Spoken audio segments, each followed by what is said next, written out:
Hey there, Buttercups! Today we are going to dive into the fascinating life and times of Eleanor of Aquitaine.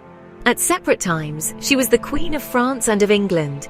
She had 11 children, 3 of her sons would become kings of England, and 2 of her daughters would become queens. Her real-life story reads like a Game of Thrones novel.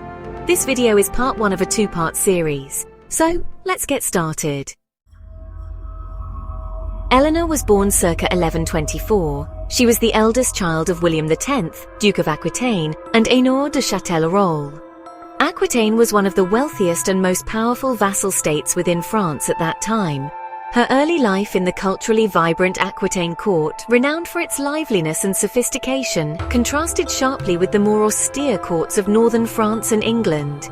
Educated in arithmetic, history, music, literature, Latin and French, Eleanor also mastered practical skills like hunting, riding and household management. Fast forward to April 1137.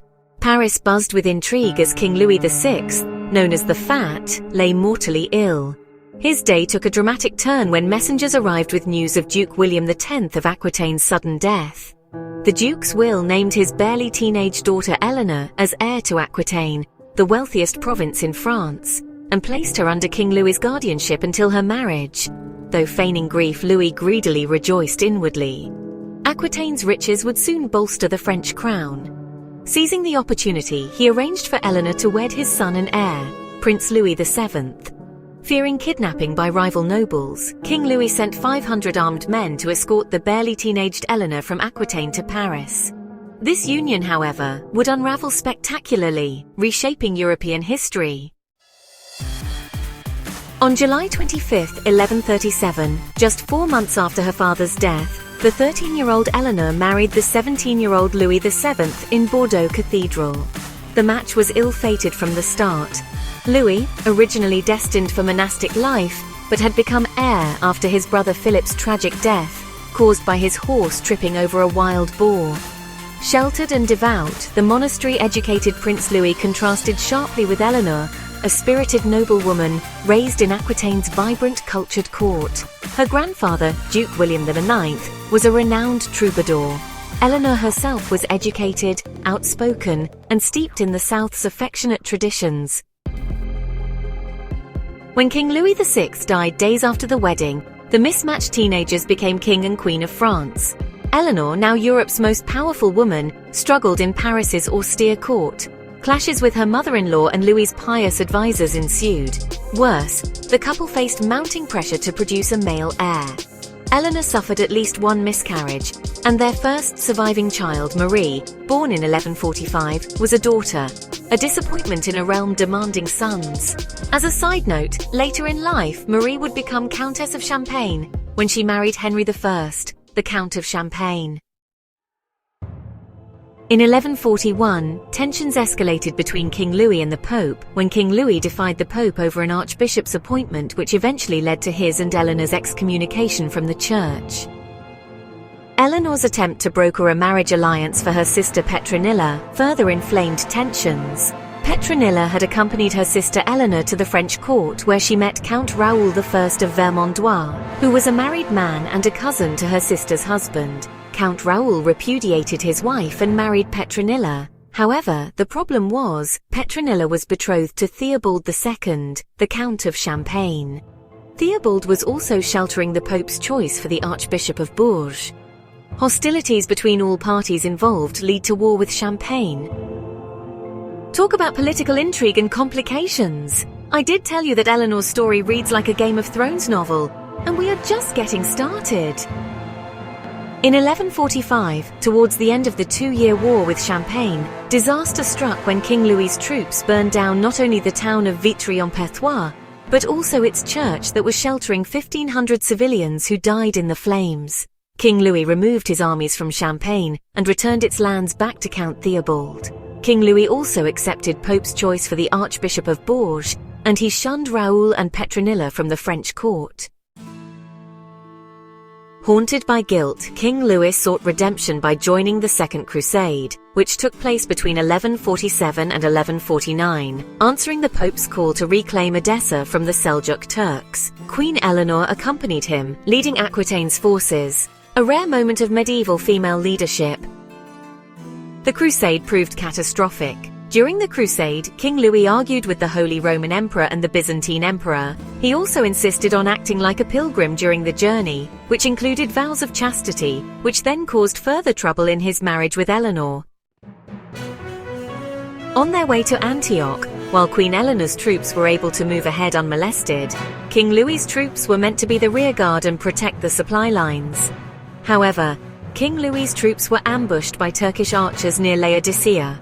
The Battle of Cadmus was a humiliating military defeat for Louis. In order to shift the blame away from him, Louis claimed his troops were weighed down by Eleanor's baggage, which caused his line to be stretched out.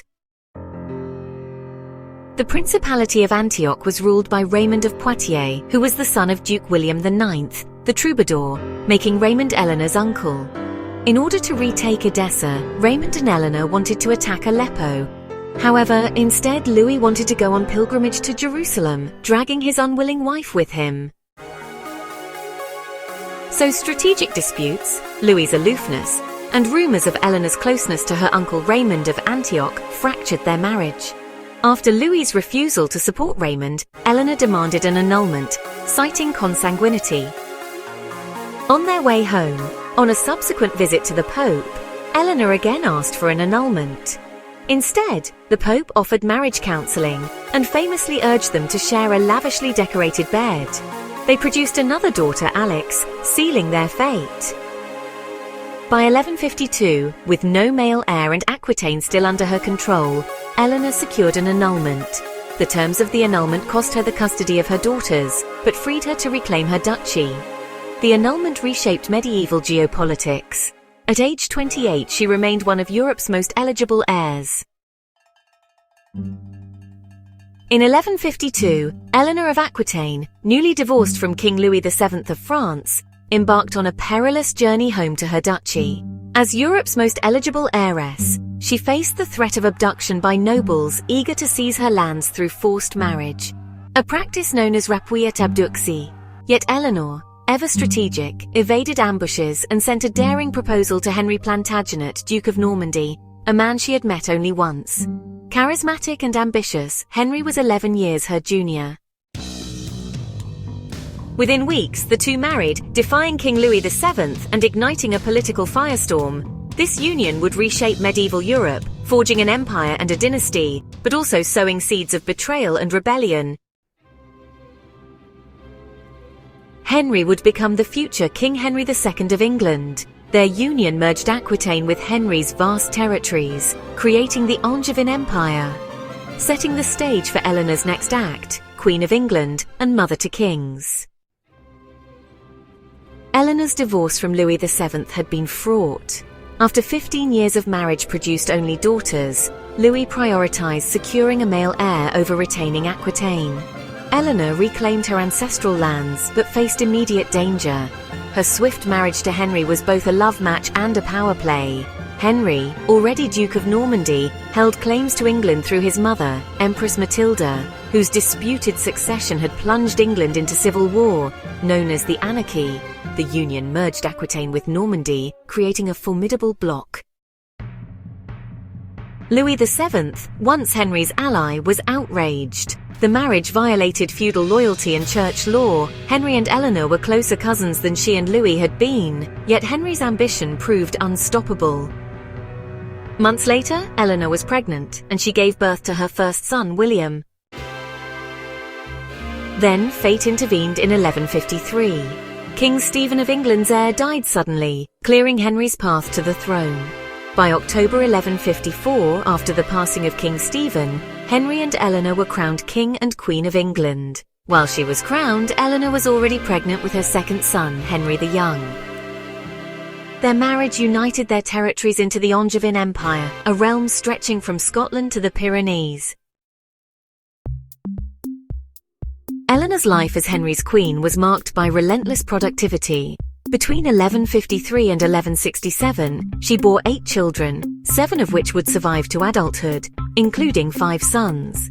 Unfortunately, in 1156, her first son William died at age 3 from a seizure. Her fertility silenced critics who had blamed her for King Louis VII's lack of heirs. Yet her role extended beyond motherhood. As Henry campaigned to consolidate power, Eleanor acted as regent, governing England and Aquitaine. However, she often clashed with Henry's advisors. Her court in Poitiers became a cultural beacon, patronizing troubadours and fostering the legends of courtly love, though tales of her presiding over courts of love are likely romanticized myths. The couple's passion cooled as Henry's flaws emerged. Unlike the pious Louis, Henry was tempestuous and unfaithful, flaunting mistresses and erupting into rages, even once chewing a carpet in fury. Eleanor, once his equal, grew marginalized.